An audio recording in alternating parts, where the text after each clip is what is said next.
Hello, ladies and gentlemen of YouTube. This is Precision Politics coming at you today with an election analysis video. Now, the election is only 10 days away. 2 straight years of campaigning.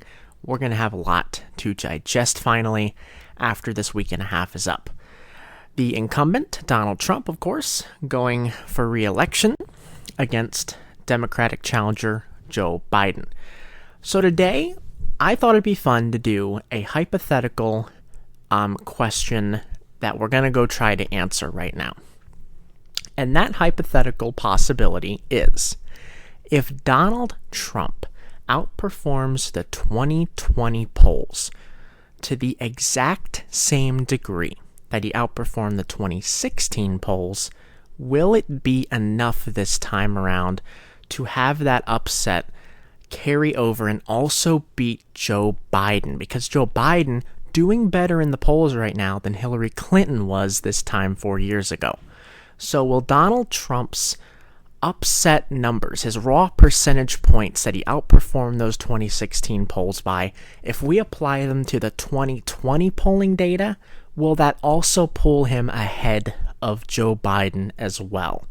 Or will it not be enough? Because I don't have that graphic on the screen right now, but this time in 2016, Hillary Clinton was winning in the national polling, the popular vote, by about 3 points. And that was actually accurate. She won the popular vote 4 years ago by 2 percentage points. 2.1, I think it was. But, of course, the crazy way we run politics in this country, we run elections in this country, is if you win the national popular vote, that does not guarantee that you will win the election. Because what happened was Hillary Clinton handily won the already blue states.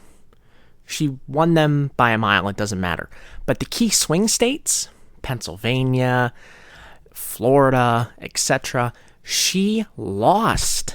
And the polls got these very wrong. These state polls got them very wrong. She lost by less than a percentage point for a lot of these. And of course, with the winner-take-all style that these states have, even though Donald Trump won by a narrow margin, he took all the value from those states and applied it right to his victory. So even though Hillary had more people vote for her, Trump barely won in the states that mattered. So he got all the value to show for it. So we're going to see if Trump can do that exact same path to victory again right now, or if Joe Biden's lead in the polls right now versus how Hillary Clinton was leading will be enough to give him enough of a sponge to save him. So let's get started. First up, we have Arizona. Traditionally red state. You can see it has never broke Democratic in the past 16 years of elections. In 2016, we had Trump polling at a +4. He ended up winning by only 3.5. So this is actually not going to be the usual kind of state we're going to cover right here. We're going to cover 11 potential swing states that I feel I wanted to cover. We're not going to cover every one of them, but it's going to be pretty close. The states that are pretty close, I want to cover those. So actually, Trump did worse than the polls by 0.5 point. Of course, this is within the margin of error. And the differential is Clinton actually did better than the polls said she would by 0.5 point. And if we apply that to Arizona this election around, we're going to have Joe Biden right now currently polling in the lead at 3.2. After this differential here is applied, we are going to have Biden winning this state by 3.7 points. And if I didn't already mention this, I don't think I did, Biden is currently leading in the national polling data by 7.5 points right now compared to Hillary Clinton's 3 points she led by. Remember, she finished +2, so if we apply that logic, Biden would have finished by 6.5 ahead of Trump. And according to, I think, a 538 analyst, by the way, Trump might take this election by an over 50% chance he will take this election unless Biden beats him by over 3 percentage points in the national popular vote because of what we talked about.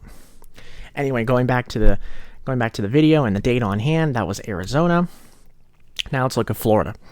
Florida, as you can see by the previous elections up here, really just an incredibly purple state. It breaks different way every year. Of course, 2000, Al Gore losing to George Bush by only 537 measly votes. So here we have polling in 2016 had Trump by a mere 1/5 of a percentage point.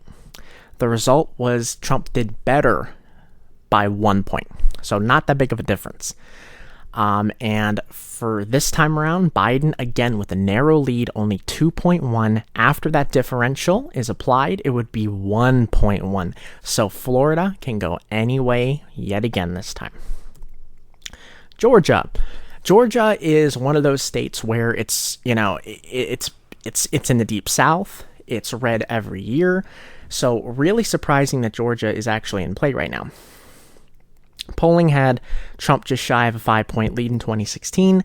He ended up winning it almost. The polls were very accurate. He won by 5.1, so only a 0.3 differential. Biden has a narrow lead right now in the Georgia polling. At 1.2, after that differential, it would be 0.9.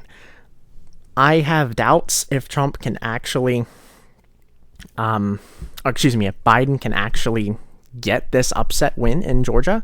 It's not an upset according to the polling, but I mean, if he can win this deep South state, that would be impressive for his election chances.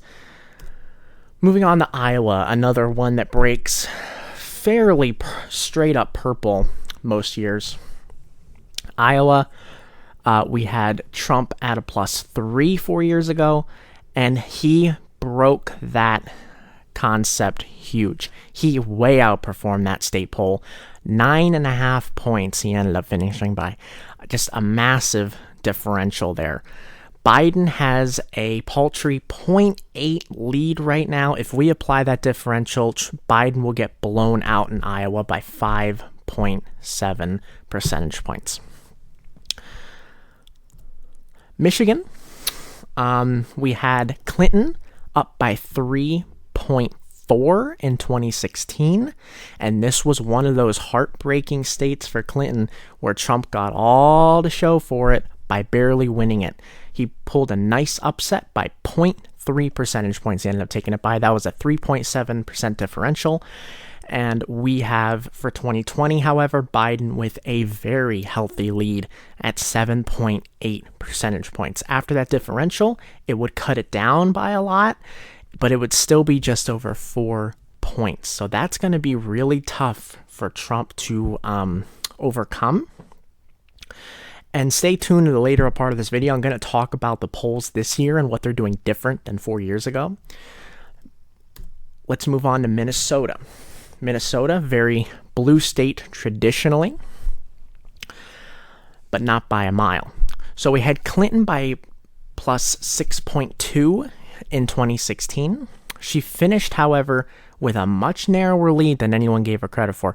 Only 1.5 points. That was an almost 5-point differential difference by Trump. This time around, Biden's lead almost identical to Hillary Clinton. After that differential applied, once again, just over 1.5 points he would win by, 1.6. Trump will need to do just a little better than he did 4 years ago to take this blue state.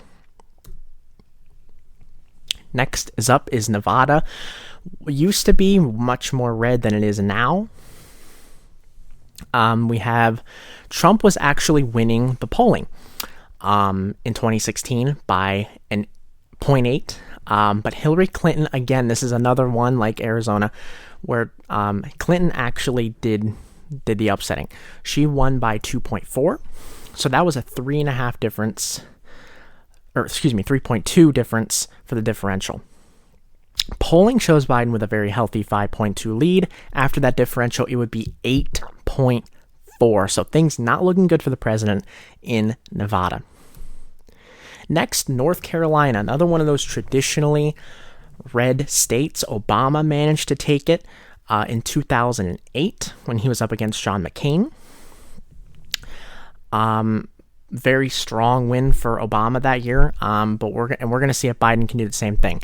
North Carolina in 2016 had Trump with only a 1-point lead, but like most states, it understated that. He ended up winning by 3.7, so that was a 2.7% differential for Donald Trump.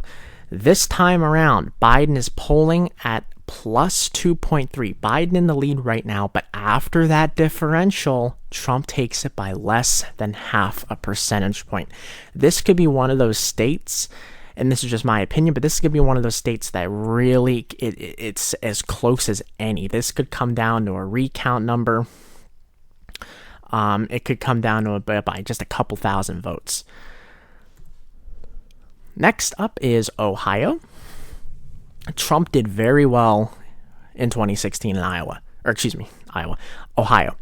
Trump had 3.5 points up in the polling, and his result is he did really well. He outperformed that by a mile. He won that with 8.1 percentage points, differential of 4.6.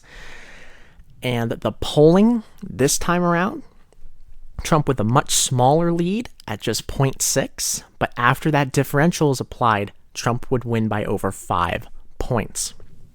So Biden going to have to do very differently in Ohio compared to Hillary Clinton than if he wants to take that one. Pennsylvania. Of course, it was by a somewhat narrow margin. It was blue a lot of years, but then Trump managed to do the unthinkable in 2016.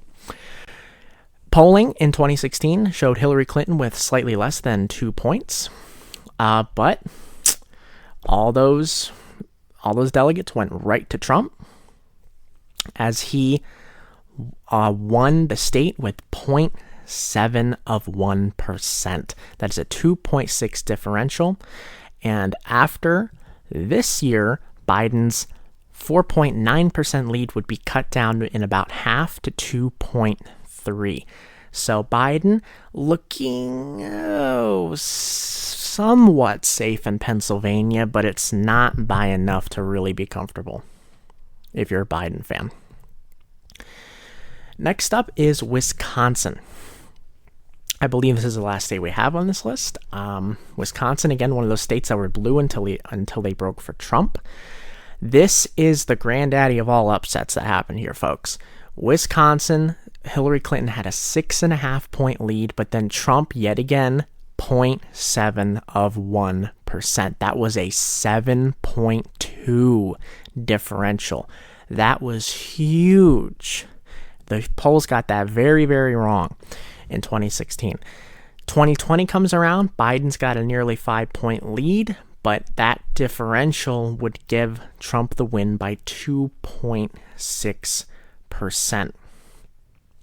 So, really just shows the raw upset potential of Donald Trump. He really did an amazing thing in 2016. He snuck by, barely won all these important states, and he ended up winning the election pretty solidly, even though Hillary did have more people voting for her. So now, before we get into actually dissecting all of the wins and losses that Trump had here, I want to just state one quick thing about the polls, like I said I would. In 2016, people were stunned that the polls were so inaccurate, both regular folk and these pollsters. What these expert pollsters found, and this hasn't been actually proven or anything, but there are two big reasons why they think the polls were inaccurate.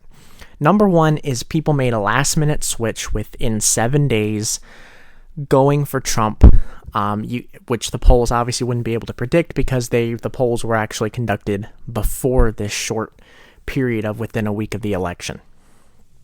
A lot of people made a last-minute switch from Clinton to Trump, and then the other reason why is because these polls in 2016, what they did was they actually took and had too many college-educated voters actually be participants in these polls. That's not exactly indicative of the actual percentage of people that have went to college in these particular states. And so pollsters have actually fixed this, a lot of them at least have, for 2020, trying to get them more right this time around. So I think that most people would probably be able to tell, and I have the same opinion here. I think the polls will be more accurate this time to some degree. Another thing is Biden is sort of a placeholder candidate for the Democratic Party.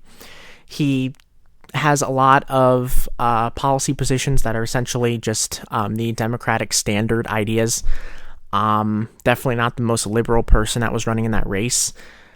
And he just sort of has a sort of a message like, settle for me, vote for me because I'm not actively bad like Donald Trump. That's his campaign strategy. Doesn't make a lot of campaign appearances or anything.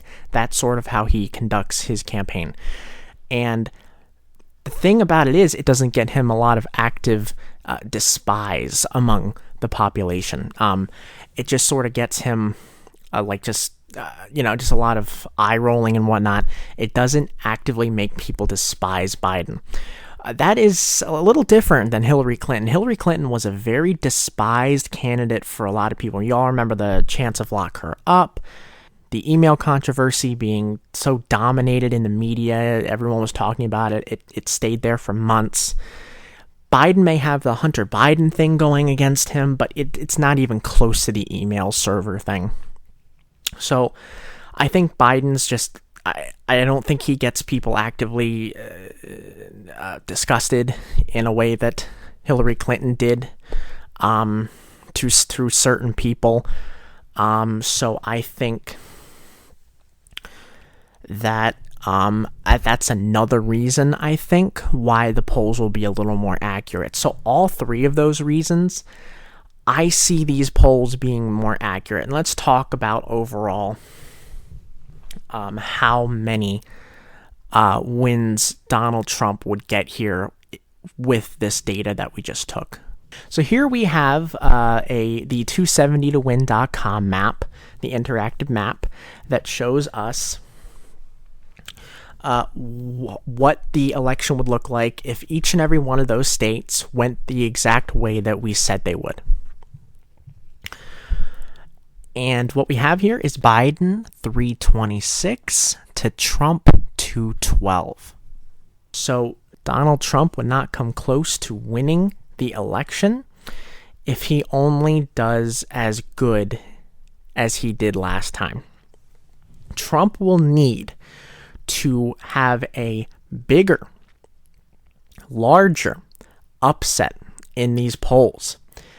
And the polls are going to try to learn from 2016, and they're going to try to make less of an upset potential. I have to think that if you're a Biden fan, you're a Biden supporter, you have to like that. You really have to be somewhat comfortable, at least as terms of these polling data that's coming in for these different states. I think if you're a Trump supporter, you got to be nervous because your candidate has to do an even greater deal of an upset than he did last time. I'm not putting anything past his potential to do that. It's certainly possible, but certainly it's not looking totally fantastic as far as the potential for that is concerned. We, of course, had Florida barely going for Biden. Georgia, surprisingly, I'm still not convinced on that. North Carolina barely broke for Trump. There, we'd have Pennsylvania under Biden's belt. Trump would get Ohio, and he wouldn't get Iowa, and I truly do think that those will go no other way than Donald Trump's, in that sense. But overall, Michigan, Minnesota, blue. Trump just wouldn't have the numbers here. The 11 states that we did, it was 7 Biden, 4 Trump. Trump will need to do a little better than that. Certain people color Texas blue. That was one of the states that I didn't do this with.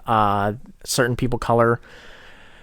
Certain people even think New Hampshire might be red because it was so close last time. I didn't put those in because I think that they'll probably remain their respective color. New Hampshire is up massive for Biden right now. Texas is forecasted to be just a couple of points for Donald Trump, but I just don't see that going blue right now. Maybe in a couple election cycles, but not right now. So that will just about do it for our little hypothesis. So again, Trump gonna have to do an even greater deal of an upset if he wants to do this. If he wants to actually win this re-election. It's certainly possible, but I wouldn't bet on it. Now, before I go, just let me say a couple of things here. As far as North Carolina is concerned, we, of course, its southern neighbor does have a very high profile. It made national news a number of times. Very high profile slugfest between Graham and Harrison. I think that this has a lot of upset potential, but of course Graham currently favored. This is all in the Senate race, and I will be doing a breakdown of how I think the Senate might go. Currently it is, as far as polls are concerned, very much an absolute dead heat here. And this, of course, is in a lot of ways just as important as the presidential election.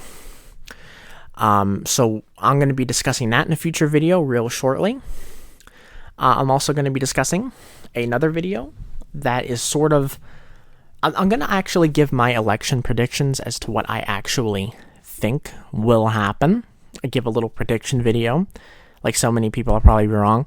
And then a third video I'm going to do is I'm actually going to do one, and I'm really interested in doing this, sort of the monster under your bed.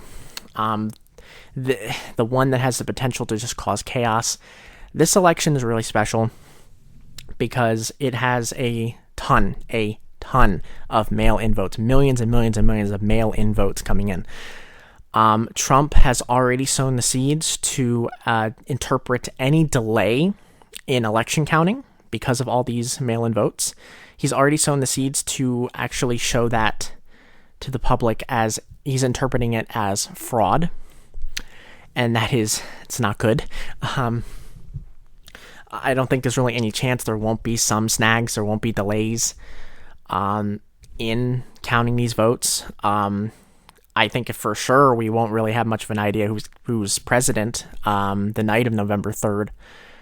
I think it's going to take, much longer this time. And when it does, I think a lot of people in this country are going to be crying fraud. I think it has the potential to really undermine the election. And that is just not good. That is not good if so many people won't even be trusting the results. So I really want to discuss that in greater detail. And I will be doing that in a future video real shortly. Expect all of those videos before Election Day. Please subscribe if you haven't already. It's Precision Politics, just starting out on YouTube. I want to thank you all so much for listening in. And I will see you next time.